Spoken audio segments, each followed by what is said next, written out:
Hi everybody. So today we're going to be using Prim's algorithm to create a minimum spanning tree, and let's jump right in. So the first thing you have is you're going to have a node that you're given at the beginning, so an entry point into your graph. So this is our graph. And A is going to be our first node.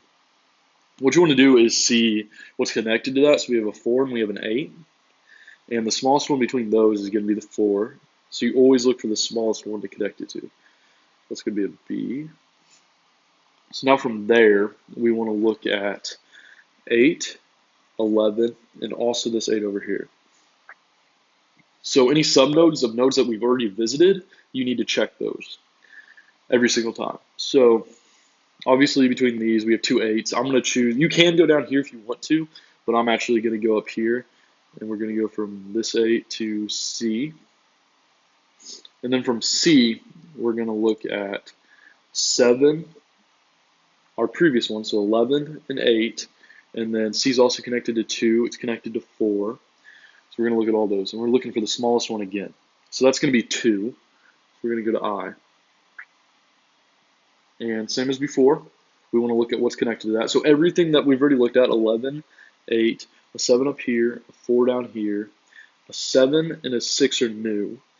And out of all of those, the next smallest one is going to be a 4. So it's going to go from C to F. So from there, we're now looking, the new nodes that are added are going to be 14, 10, and we've already used, let's just eliminate a few here. We've already used 4, we've already used 2. Okay, so now we have the ones that are added are 14, 10, and 2. And 2 is going to be the smallest again if we compare to everything else. It's going to go here. So we're going to circle G. Now that we have G, we're also going to eliminate this one down here. And all the other ones stay. But we also have a 1 that's added now. And 1 is obviously going to be the next one. So we go to H, circle H. And from H, we already have 8, 11, and 7 as options. But here's a big point of a minimum spanning tree is you can't have any loops. So let's say we connected this one right here. We'd actually have a loop going all the way around. We don't want that in a minimum spanning tree. So 8's not an option. 11 wouldn't be an option either because we'd have a loop right here. So 11 is not an option. And 7 would also not be an option because it would be a loop right here. So these are all eliminated. Can't do that. Let me actually erase these because that's going to get confusing. So you can't do that. Can't have these. So we actually backtrack and so these actually are out now. All these orange ones right here, can't use them.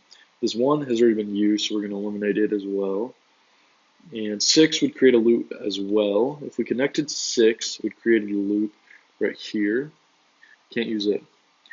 So this one's going to be eliminated also. We go back. And now we're going to look at 10, 14, 7. So out of those three, 7 is going to be the smallest. So we're going to go from C to D. And we get a new one added here, so that's going to be a 9. So 9 is going to be the smallest. But let's say we had a 6 here. And okay, so actually 6 is going to be the smallest. But if we connected the 6 there, we're going to create another loop. So 6 we couldn't do that. So that wouldn't be an option. So we're actually going to go to 9.